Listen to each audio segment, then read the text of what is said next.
Voici la pause de la dette en 3 minutes de MNP, un podcast pour des conseils et des idées sur la prise de contrôle de votre monde financier. Présenté par MNP Dette.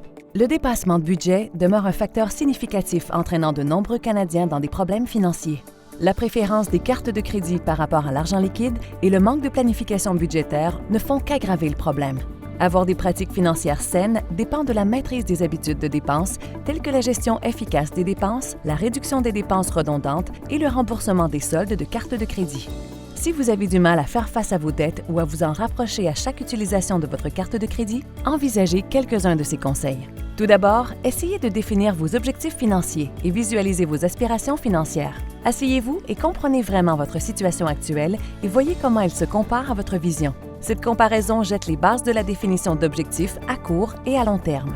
Ensuite, adoptez l'approche SMART pour la définition des objectifs: spécifiques, mesurables, atteignables, réalistes et temporels.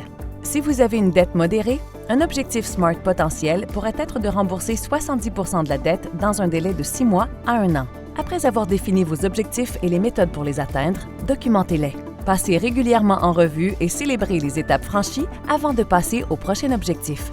Établir un budget est toujours un plan de gestion stratégique de l'argent. En fonction de vos rentrées et sorties d'argent, établissez un budget hebdomadaire, bi-hebdomadaire ou mensuel. Assurez-vous qu'il est réalisable et peut s'adapter aux situations financières changeantes. En établissant un budget, vous vous rapprochez non seulement de vos objectifs, mais vous obtenez également des informations complètes sur vos dépenses. De telles informations vous permettent de prendre des décisions éclairées, comme réduire ou supprimer complètement certaines dépenses. Une autre astuce importante pour réduire les dépenses excessives est de privilégier l'épargne.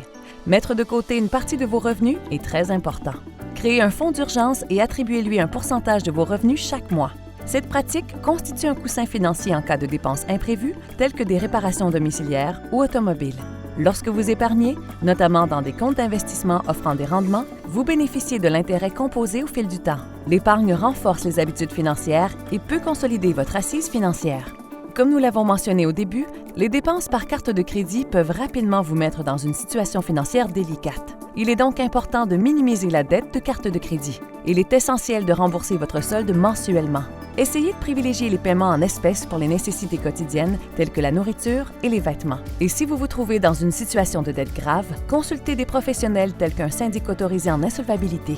Ils peuvent vous guider dans des étapes telles que les propositions de consommateurs ou la faillite. S'engager envers la pratique financière commence par la compréhension de vos dépenses. Cependant, si vous vous sentez submergé par les dettes dues à des dépenses excessives, MNP Dette peut vous aider à trouver la bonne solution. Contactez-nous pour une consultation gratuite, confidentielle et sans engagement afin de trouver une solution pour vous libérer de vos dettes et changer votre vie, adaptée à votre situation unique. C'était la pause de la dette en 3 minutes de MNP. Contactez MNP dès aujourd'hui et planifiez une consultation confidentielle gratuite pour connaître comment vous pouvez éliminer votre dette pour de bon. Contactez MNP Dette pour commencer un nouveau départ financier dès maintenant.